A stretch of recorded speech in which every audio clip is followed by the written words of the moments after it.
Well, you guys, I am absolutely positive right now that all of you have heard the news. New Mexico Governor Michelle Grisham has lost her mind. Now, while I don't have a whole lot to add to this, because I'm sure most of you are aware on how absolutely crazy this is, I am just going to go ahead, play the video, and for those who have not seen it, you're in for an absolute joke. You are in for a crazy moment in United States history. So let's go ahead and run the video, and then we'll go over my thoughts.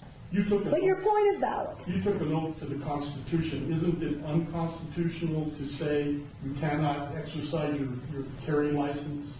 With one exception, and that is if there's an emergency, and I've declared an emergency for a temporary amount of time, I can invoke additional powers. No constitutional right, in my view, including my oath, is intended to be absolute. There are restrictions on free speech. There are restrictions on my freedoms. In this emergency, this 11-year-old and all these parents who have lost all these children, they deserve my attention to have the debate about whether or not in an emergency we can create a safer environment. Because what about their constitutional rights? I took an oath to uphold those too. And if we ignore this growing problem without being bold, I've said to every other New Mexican, your rights are subrogated to theirs. And they are not, in my view. Wait a minute. Okay. You're talking about crimes. There are already laws against the crimes, so how are their rights? I got it. But again, if I'm unsafe, who's standing up for that right? If this climate is so out of control, somebody should do something. I'm doing as much as I know to do. Madam Governor, do you really think that criminals are going to hear this message and not carry a gun in Albuquerque on the streets for 30 days? No. But here's what I do think.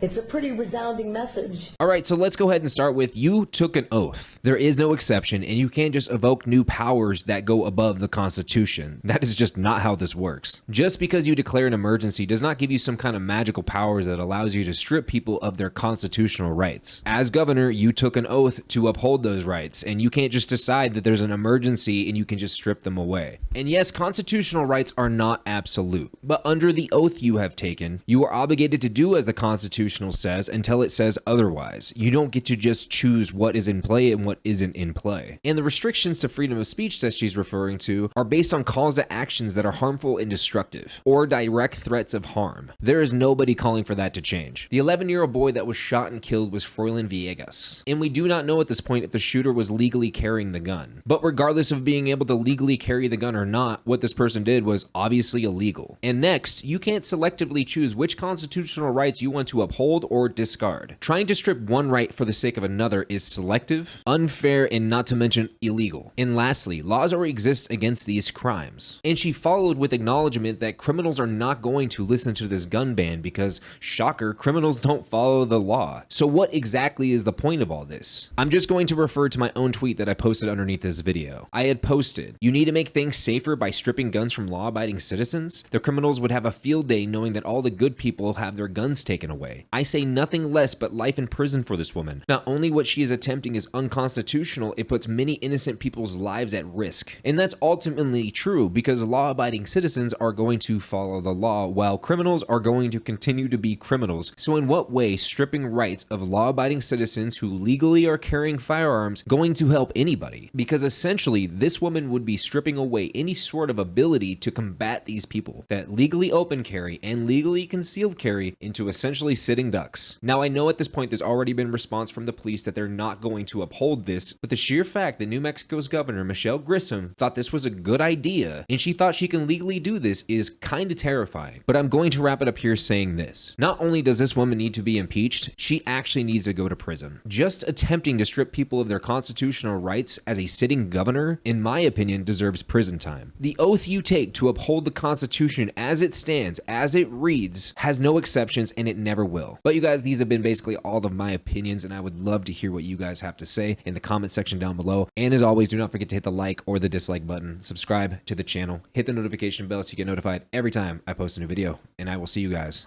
in the next one. Peace.